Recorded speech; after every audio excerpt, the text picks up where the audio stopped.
Good morning. So today we are going to move on to our next section in fractions. We'll be able to add and subtract fractions. We'll be able to change fractions to what we call mixed numbers. And we'll get to that in a couple of days. What we're going to focus on today is we are going to be finding equivalent fractions for different types of fractions. However, these fractions are a little different than what we've been used to with finding equivalent fractions. This time, we want to find equivalent fractions that give us the smallest numerator and smallest denominator possible. So in this case, we're not going to be multiplying our fractions. We are only going to be dividing. So we call this simplifying. Some people call it reducing fractions. So let me explain what I mean by reducing before we just jump in and practice. So say we have a fraction like 10/20. We'll start off easy. 10/20. When you're adding, subtracting, multiplying, and dividing fractions, when you give your answer will be expected to be in simplest form or simplified or reduced. There's a bunch of different names for it. So what does that mean? Simplifying or reducing a fraction simply means you're finding an equivalent fraction where your denominator and your numerator are the smallest possible number you can have. So looking at 10/20, I can say, okay, I'm pretty sure that I can find an equivalent fraction using division only, so no multiplying when we simplify fractions. Okay, I can find an equivalent fraction where my numerator is going to be smaller than 10 and my denominator is going to be smaller than 20. So how do I go about doing this? You want to look for something called the GCF, okay? Kind of like the LCM. The GCF stands for greatest, or in other words, biggest, common. We know that common means same. Factor. And we know that a factor is a number that we multiply together to get a product when we're multiplying. So we want to find the greatest common factor between your numerator and your denominator. So similar to when we found our least common multiple or our LCM, here's what you can do. You can take your numerator and you can take your denominator, okay? And you want to list out all the factors of each. So think about, okay, what are my factors of 10?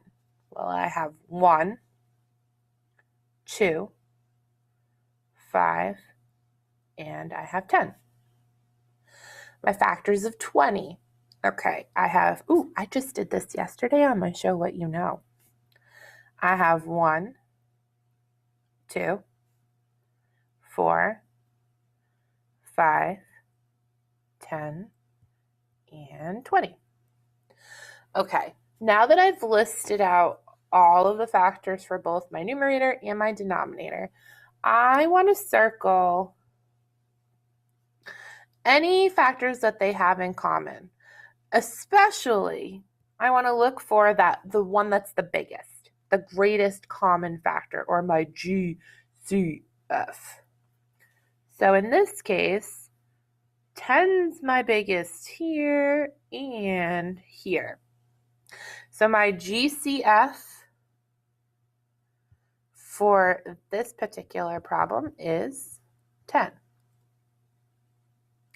So now I'm going to take this number, I'm going to bring it up here.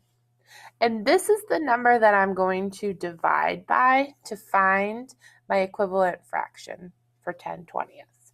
So I'm going to say, okay, 10 divided by 10, 20 divided by 10. And when I do that, 10 divided by 10 is 1. 20 divided by 10 is 2. So that means 10/20ths simplified is 1/2.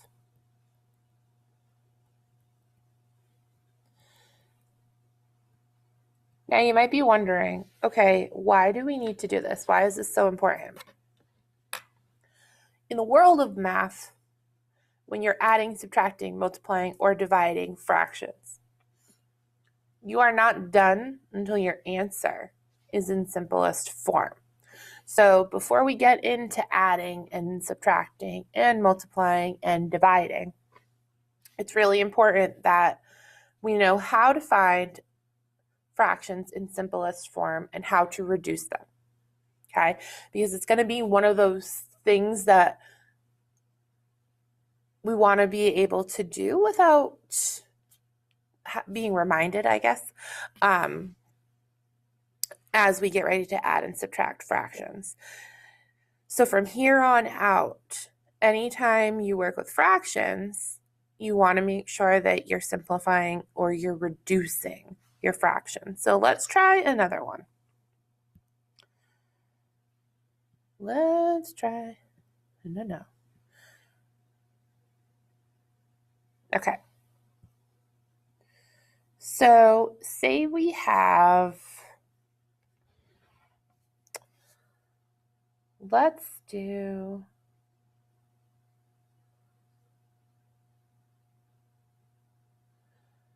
say we have 6/30ths, okay? And 6/30ths we want to simplify. So first thing I'm going to do is I'm going to find my GCF, my greatest common factor. So to do that, I'm going to list out my factors of 6 and my factors of 30. My factors of 6 are 1, 2, 3, and 6. My factors of 30, I've got a few. 1, 2, 3, 5, 6, 10, 15, and 30. So now I want to locate my GCF, which happens to be 6. Now I'm going to take that 6 and I'm going to make an equivalent fraction with 6/30ths by dividing.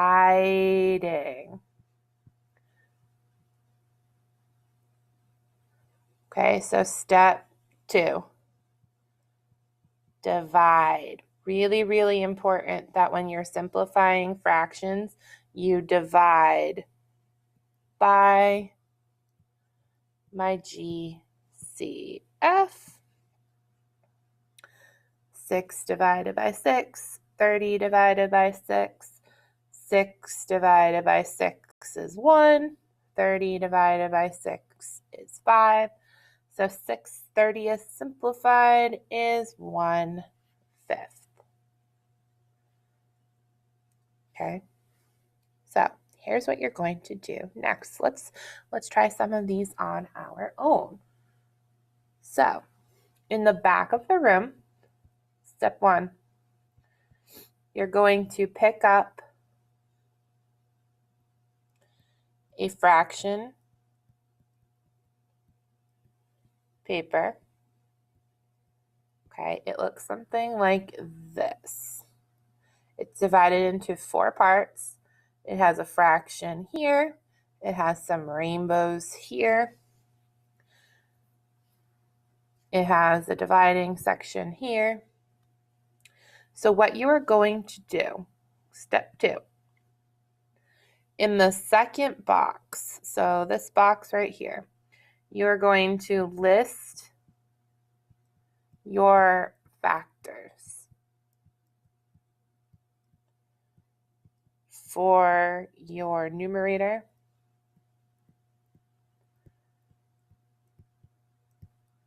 and your denominator.